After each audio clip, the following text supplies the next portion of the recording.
Well, Mubarak had gotten into office in 1981. He was basically put in office after Anwar Sadat was assassinated, and Sadat was not too great of a leader. You know, a lot of historians tell you he was a straight up prick. And Mubarak always seemed to take sides with Israel. And of course, you know, on the flag, ever since the Arab became an Arab Republic of Egypt, you have the eagle of Saladin. Now, to me, it's not about no eagle of Saladin. It's the secret societies who led the revolution used the same eagle of Horus, the eagle of Babylon, the eagle of Rome, and the American bald eagle. Okay, it's no coincidence that they're using these eagles. It's no coincidence that this guy's using an eagle and he tends to be favorable toward Israel, right? And America, I mean, to the point where Egypt even had its membership in the Arab League suspended at one point because it was so favorable to Israel. Okay, anyway, so he's basically in power for a long time, and you see the different forms of government in Egypt and how they brag about, oh, we rebelled against Britain and we're no longer the kingdom of Egypt, and on, right? But just like in America, when we had our revolution against England, and the English bankers and all these bankers from other countries still control our money, it's the same in Egypt. You know, that's why in my last video I said, preferably a guy who is not on the banker's side to succeed Mubarak would be what you would want to go for. Now, me, I'm with what is right, not necessarily with one movement or another. You know, I believe in getting rid of the guy out of office, but I also believe, you know, what's going to happen then. Obviously, people have the foresight to see that they need somebody else, so a lot of these groups that are part of the revolution against the government, the anti-revolution, anti-government movement, they have somebody in mind, I'm sure.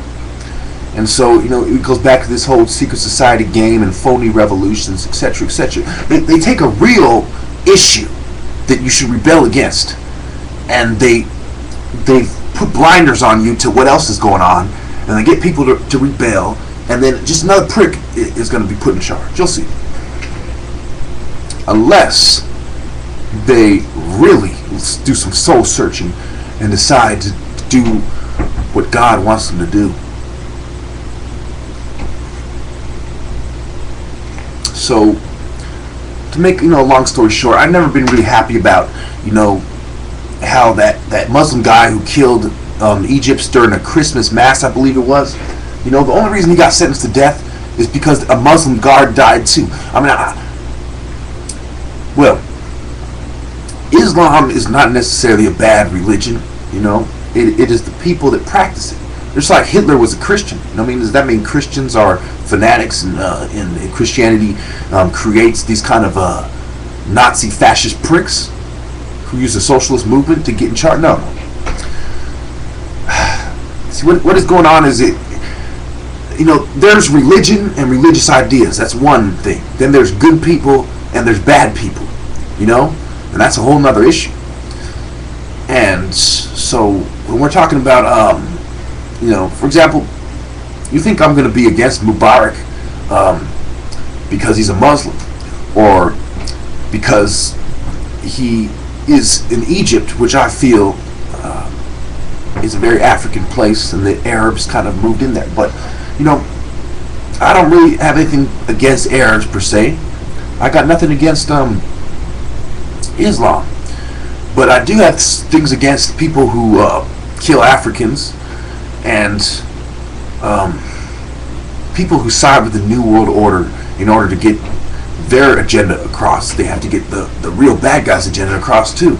You know, like when Jesse Jackson admitted that he was silent about abortion in exchange for power. So, you know, my biggest concern in this is that the Egyptian president is such a self-centered, deluded prick that he would stand there and watch his people stone each other pretty much to death and not lift a finger to stop it.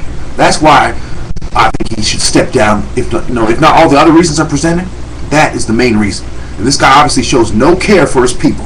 Just like in the story of Solomon, when you have the two women, and one of them says, oh, go ahead, cut the baby in two. The other one goes, no, no, she can have it. You know? Solomon chose the woman who said, no, she can have it. Because the other one has no care. It's just so diluted, so self-centered, that what is right, what is just, what God wants, doesn't matter. It's just what they want. You know, that's why I think the guy should step down.